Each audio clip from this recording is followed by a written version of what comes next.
խոզարկություն է ընթանում քննչական գործողություններ։ Այս համատեքստում փաստացի կարող ենք արձանագրել, որ Արցախի հարցը ինչքան էլ փորձում են հայտարարել, որ պետք է փակվի, շարունակում է բաց մնալ եւ այսպես հանգիստ չտալ նաեւ իշխանություններին, անդրադառնալով հենց նաեւ այս համատեքստում վերջին բանակցային փաթեթների հանրայնացմանը եւ ընդդիմության եւ իշխանության կողմից ձեր գնահատականը որն է եւ այն մարգինալ տարբեր անձնավորությունները, որոնք փորձում են հավասարության նշան դնել իշխանությունների եւ ընդդիմության միջև, ինչ են ուզում շահել այս process-ում։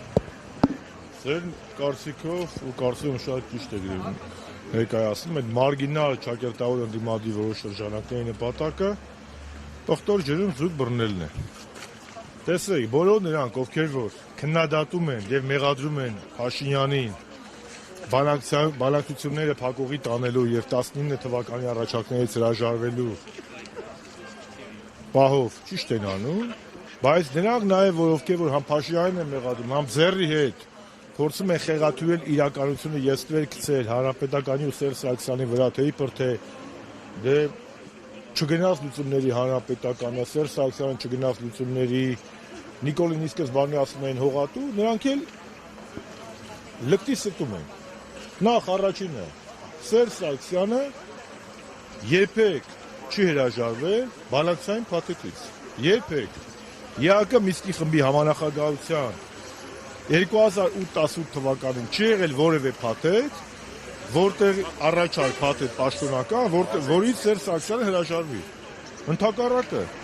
դրանից հրաժարվել է Ադրբեջանը եւ 16 թվականի ապրիլին դրա մասին խոսեց պարոն Լավրովը, Ռուսաստանի արտգործնախարար, 16 թվականի պատերազմից հետո առաջարկված non-paper բանով ձևաչափով առաջարկը, որը Կրակովում մի էջի վրա տրվեց, էլի Հայաստանը ընդունել է որպես բանակցության հիմք, Ադրբեջանն է մերժել։ Ավելին, Սերժ Սարգսյանի բանակցային ժառանգության հիմքի վրա Նիկոլ Փաշինյանին 19 թվականին առաջարկվեց փաստաթուղթ, որից հրաժարվել է հենց Նիկոլ Փաշինյանը։ Դրա մասին էլ 21 թվականի հունվարի 13-ին ասել է Ռուսաստանցի համանախագահ Պապովը։ Հետևաբար բոլոր նրանք, ովքեր որ փորձում են հավասարության նշան դնել եւ կներեք այս բառից համար հերթական կեղտոտ մուտիտը տարածել, թե իբր Հանրապետական ու Սերժ Սարգսյանը կառուցողական փոխզիջումային տարբերակից հրաժարվել են, նրանք նենգաբար ստում են ու նիկոլական թեզերն առաջ քաշում։ Պաշտոնապես հայտարարում են, մենք փոխզիջումային տարբերակից չենք հրաժարվել։ Այդ ո՞նց եղավ, որ Սերժ Սարգսյանը ոչ մի թիզականություններ քարոզում, եթե դուք եք կարա Սերժ Սարգսյանին Կիսիլյովի հարցազրույցից իշոր մի հատ կտոր հանում, ասում եք շրջանները պատրաստ տալ։ Մենք էլ ասում ենք, մենք տալու մասին չենք բանակցում, մենք բանակցել ենք ինչ ենք ստանալու, Արցախի կարգավիճակը, սա մեկ։ Երկրորդ հողատուի մասով որևէ մեկը մինչև 20 թվականի նոյեմբերի 9-ը Նիկոլին հողատու չի անվանել։ Հողատու սկսել են անվանել նոյեմբերի 9-ից հետո, բայց եթե Շուշին տվել է, Հադրութը տվել է, ինչ պետք է անվանեին, պետք է անվանեին խոսքի Նիկոլ Փրկիչ, թե Նիկոլ Ազատագրիչ։ Ինչ վերաբերում է մեր գնահատականներին 18-20 թվականներին, 18-20 թվականներին, այո, մեկն էլ ես շատ խիստ քննադատել եմ Փաշինյանին, բայց ինչի համար,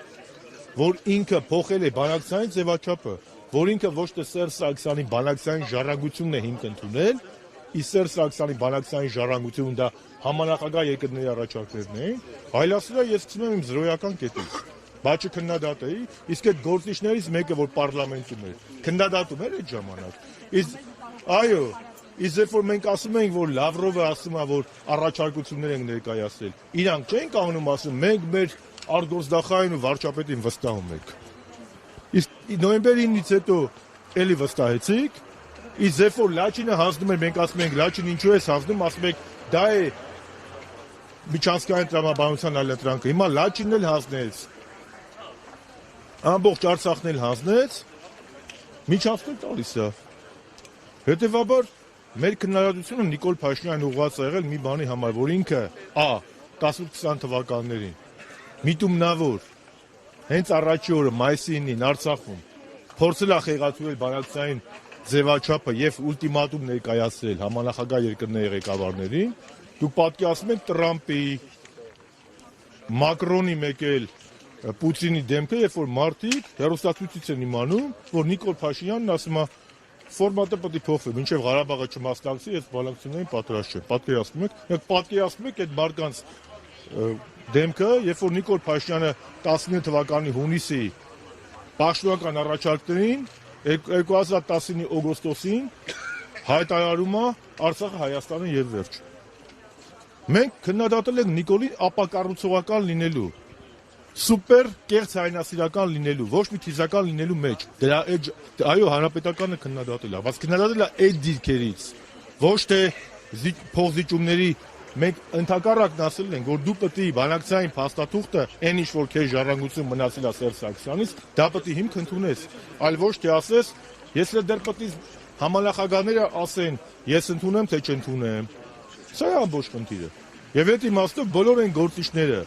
ովքեր որ փորձում են հավասարության նշան դնել, թող մի հատ նայեն իրանք 19-20 թվականներին, պատերազմից հետո ինչպիսի դիրքորոշում են ունեցել,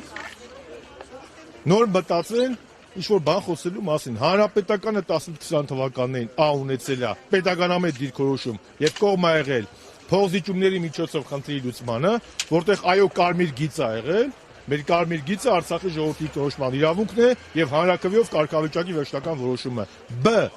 Սերժ Սարգսյանի իշխանության շրջանում երբեք պարոն նախագահը չի հրաժարվել փոխզիջումային տարբերակից, որի մասին խոսել է եւ Լավրովը, եւ 21 թվականին Պապովը, եւ երրորդ հողատու ասել ենք այո։ Երբ որ կապիտուլյացիա է բերել, թող ազատագրել, ասենք ծափահարենք sense։ Ինչի մասին։ Եւ այդ ձևի կարծիքներ արտահայտողներ են ժողովուրդ։ Իմ համար ավելի վտանգավոր են, քան ԿՊԱ-ականները, որովհետեւ նրանք մոլորության մեջ են գցում հանրությանը։ Ես եմ շնորհակալ։